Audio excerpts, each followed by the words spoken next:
Welcome back to the Rick Smith Show. Now, here is Rick Smith. So as I said earlier, these storms, they're going to get worse, and we need the investment now while we have the opportunity. We need to rebuild this country and to attempt to adapt to the storms that are coming, the kind of heavy rains we're going to get. I mean, look at New York City, crippled because its subway system is drowning. The roads, just underwater. I'm told this stuff is going to happen again and again, and it's going to happen more frequently.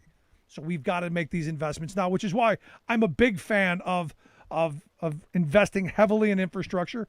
We could have done more with the bipartisan bill, but the Build Back Better plan, something we need to do. And here to share some thoughts on how we do some of that, I've asked Representative Andy Levin to come talk with us. Andy is on the House Education and Foreign Relations Committee. He's a representative for Michigan's 9th Congressional District. Andy, thanks for taking time for us. Hey, Rick, it's great to be with you. I appreciate you taking time for us. So have you seen these videos coming out of New York where it basically looks like Niagara Falls at every stop along the subway line? I haven't seen them yet, but look, Rick, it just shows you the interconnection between infrastructure and climate change. You know, we have got to fix our roads and bridges and so forth, but we've got to get serious about climate change. The Build Back Better budget would be, if we can pass it as we're planning, it'll be by far the biggest intervention on climate change, in addition to doing a lot of important infrastructure and human infrastructure work too. No, most certainly something we need. But, I always point to the American Society of Civil Engineers who say right now, today, as of this moment, Representative, we need $4.6 trillion. That's not what's being proposed for just our hard infrastructure, let alone our needs in everything else. So while I'm going, this is historic investment, the smart people, the people with the pencils and the slide rules, they're saying it's not near enough. No, that's right. And I mean, to be fair, they're talking about everything it would take to fix, to get everything up to where it should be. So you don't have to do all that spending at once. Right. But I think we should be spending much more on this infrastructure. Rick, it's a great investment. And it's, all that phony talk of supply side economics for all those years. Oh, just give rich people a tax cut and, everybody will come out good. Well, that didn't happen. On the other hand, if you actually improve your infrastructure, make sure all poor kids, rural and urban, have broadband, right? Really build out the infrastructure so that people can charge electric vehicles. They can buy the dang things because they could drive them wherever they want without running out of juice. Those kind of real investments really do help us in the long run because they make us more competitive. They create more jobs. No, and look, the one of the big things that I point to, and look, I love the plan. I love the direction. I love the Buy American provision in here that says, hey, if we're going to rebuild these roads and bridges, we're going to use American steel and concrete. And we're going to use American workers. And for me, the fact that the Republicans weren't able to strip out prevailing wage laws out of it, this means that the workers doing those jobs are going to have good, solid, family-sustaining wage jobs, which is going to help everybody. No question. I mean, we're now writing right into our bills the most aggressive pro-worker and pro-union language that you've ever seen. I mean, so for example, in my EV Freedom Act, which can't be in there exactly because it's a reconciliation package, so it can't have so much policy. But in the bill as I wrote it, there's neutrality in there, dude. If workers want to form a union, the boss is to get out of the way and let them decide on their own, right? We've got IBEW training standards essentially for electricians if they're going to, work on adding this kind of new vehicle electrification infrastructure. As we should. I mean, they're the smart people. They're the ones who know how to do this stuff. We should let them do it. Right. And, as well as prevailing wage and all the health and safety provisions. So it's really important to make sure that we basically make everything we can in America and have it all made by well-paid union represented workers. No, I'm right there with you, but here's a problem. You got Joe Manchin in West Virginia who just came out today, said we need to take a pause on that big plan. Evidently too much in there he's not happy with. So how do we get that moved through? Because look, everybody I talk to, when you start talking about nuts and bolts, getting kids college education, helping grandma get a new set of chompers and maybe a hearing aid, doing the human infrastructure stuff that does like long-term care for people, all the stuff that we've needed for decades, everyone's for it. How do we get Joe Manchin and the rest of the party on board? Well, you're right. I mean, of course, the problem is that we have the narrowest possible majority in the Senate. We need every single Democrat to vote for this because let's remember, not one Republican will, not one. And it's almost the same in the House, though, Rick. I mean, where a majority is like 3 or 4, depending on the moment. So we are going to have to pass something that can get every single vote. And I don't know why some of these really conservative Democrats don't want to do super popular stuff that creates great jobs and makes America more competitive. But we're going to have to convince them, bring them along, package this up in a way that can get everybody's votes. We don't have a way around it. Yeah, especially someone like Manchin, who, a massive investment into West Virginia could turn that state somewhere in a positive direction. But here's the thing, and this is where I think the conventional wisdom is. If the Republicans can roadblock and stall and delay long enough, if we don't get something on infrastructure, if we don't get something on voting rights, it's going to be a long year in 2022 for Democrats. And I hear the former guy's about to announce he's going to run in 2024 here in a couple of days. So how do you do that? Well, I think that first of all, we have to realize that we did something massive with the American Rescue Plan, and we can't let that get lost in the shuffle. I mean, imagine every poor family, every working class family, middle class, way up into the upper middle class. Every family is getting $250 a month or $300 a month for every kid. $250 if they're 6 or over, $300 a month if they're under 6.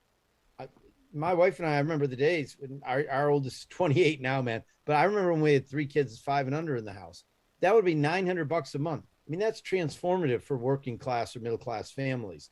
And so we've got to keep that going. We improved, let's not forget, the Affordable Care Act significantly, made it way easier and more affordable for people to get coverage. We've got to keep that going. So I'm hopeful we can pass this full infrastructure and human infrastructure bill to create jobs, cut taxes, and lower costs for people. And we're just going to have to duke it out internally to make sure we get everybody on board. I mean, whatever it takes. Whatever it takes. And ultimately, as I've been saying for a while, we need to figure out how we pay for this stuff. And you do that by taxing the people who have been getting away with not paying taxes for decades. I'm sorry, we have a billionaire class that since the beginning of the pandemic until now saw their wealth go up 62%. Our billionaire class saw an extra $1.8 trillion lining their pockets while people are afraid that they're going to get evicted from their homes. It's time to start passing the hat in that crowd. At least that's my view. I mean, what if we just said, hey, you all were super billionaires before. Why don't we just start with that 1.6 trillion as a pay for? But in all seriousness, we absolutely need to tax people. Billionaires should not be paying virtually no taxes, as we saw was revealed recently for person after person paying no or virtually no taxes. Just outrageous. Secondly, corporations have to pay their share. And I really like what Janet Yellen is doing about trying to make sure get a global compact to make sure all corporations globally pay at least 15% in taxes. But we've got to beef up the IRS too to collect the taxes that people owe. Yeah, I agree. You and I pay our taxes, but if there's not enforcement from the IRS, some of these super rich people, get away with not even paying the taxes that they definitely do owe. So all that needs to happen. Yeah, we got a lot of work ahead of us. Pay for a lot of this with that. I got a cool way to pay for a little tiny bit of it. Hit me. We got to include the penalties from the PRO Act in here, which we plan to do, which will raise some revenue. So it works as for this, like reconciliation. because whatever you put in there has to either, raise revenue or raise the deficit. And we have no meaningful penalties against employers when they violate workers' rights for trying to form a union, for demonstrating for a good contract, whatever. So if we include these penalties in there, that'll raise a little bit of revenue, but it'll also make it easier for workers to form unions, and that's a benefit in and of itself. So there's some things in there that are really important that will raise a little bit of revenue, and then I think we can raise a lot of revenue by increasing taxes on big corporations and the wealthiest. No, I'm right there with you. But to your point on the fines for people who violate the labor laws.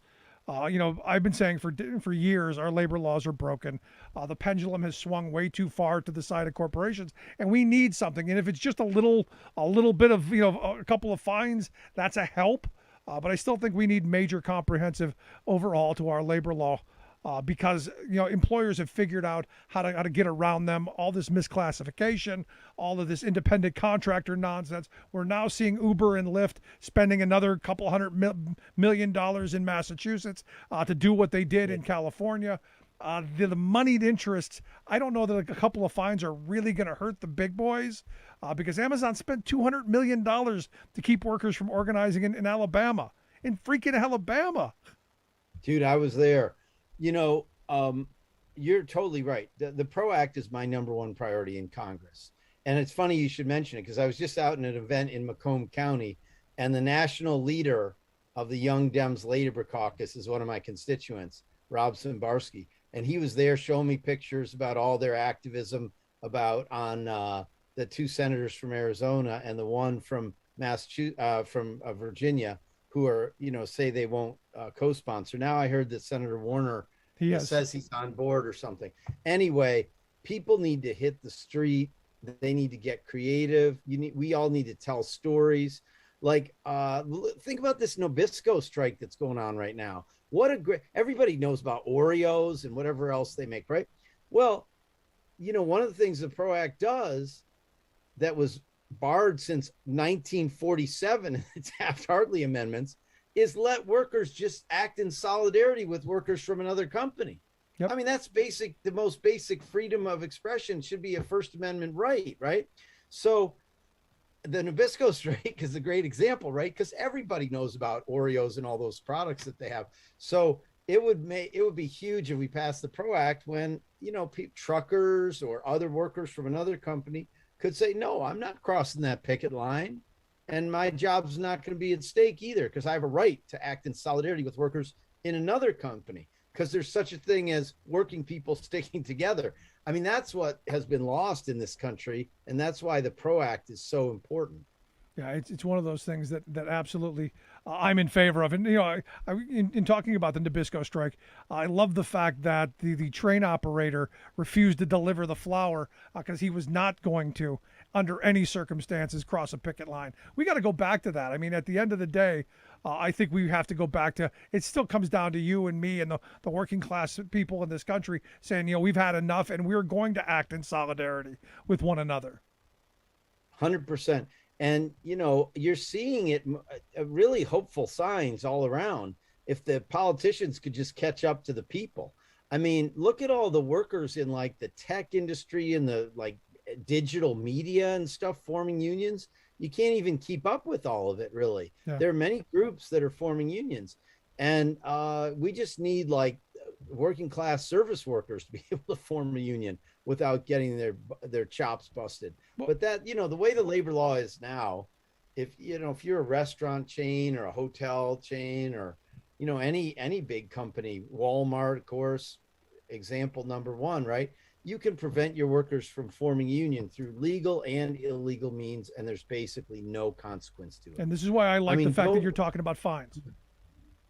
Yeah. Well, I mean, the thing is that they're not a cure-all, but if you put these are serious fines, multiple damages, possibilities for punitive damages, and escalating fines for repeat offenses and stuff. So I think it really would affect company behavior on organizing campaigns. Maybe not an Amazon, but a lot of companies. I think it would. Yeah, I would love to see that go into a nationwide strike fund, like an unemployment benefit for people who are on strike or locked out. That would be something interesting. So I guess last line of questioning: how do we get people motivated to contact their representatives and push this? Because ultimately, it's going to come down to a vote, which now, as I said, Joe Manchin said he wants to put a pause on, which is a struggle for me because I don't think we get anything then.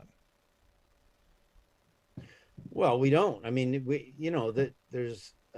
I hate that Joe Manchin suddenly has all this power. People, say he does, but it is true that every single Democratic senator has to vote for whatever emerges.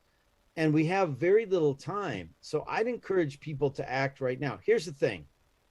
If you want dental and vision and hearing, like hearing aids, to be covered in Medicare, get on your dang phone and call your senator or representative, write a letter, send an email. If you want childcare for, available and pre-K for 3 and 4-year-olds so that kids can get a great start and parents can go to work, get on your dang phone. If you want free community college, this is my America's College Promise Act.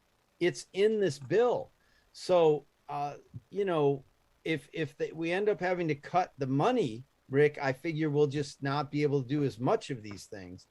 But this is the most transformative piece of legislation in decades. Because it covers so many things, it's probably the biggest thing, even bigger than anything in the war on poverty, because it covers a lot of things. Imagine if childcare and pre-K workers were treated like teachers and were able to have unions and were made a middle class wage. So this would be huge for the working people of this country. No, I've been saying it's kind of like a reset button to undo some of the damage over the last 40 years of supply side voodoo Reaganomics and moving us back to where we had a social compact and we were kind of helping each other out, making college more affordable, college more affordable, healthcare more accessible, and an infrastructure that actually, benefits us. We got a lot to do, and I hope folks will reach out and contact you and others to make sure it gets done. But Representative Levin, I appreciate the time. As always, great talking with you, and please keep up the fight for labor. You got it, Rick. Good to see you again. Take care of yourself. You as well. Thanks so much. Our good friend, Representative Andy Levin. Make sure you check out his website, andylevin.house.gov. We'll get links out on social media, how you can take a look at that. Quick break, right back. Stick around. You're listening to The Rick Smith Show. For working people, on the talk. Remembering that united we bargain, divided we beg. Rick Smith.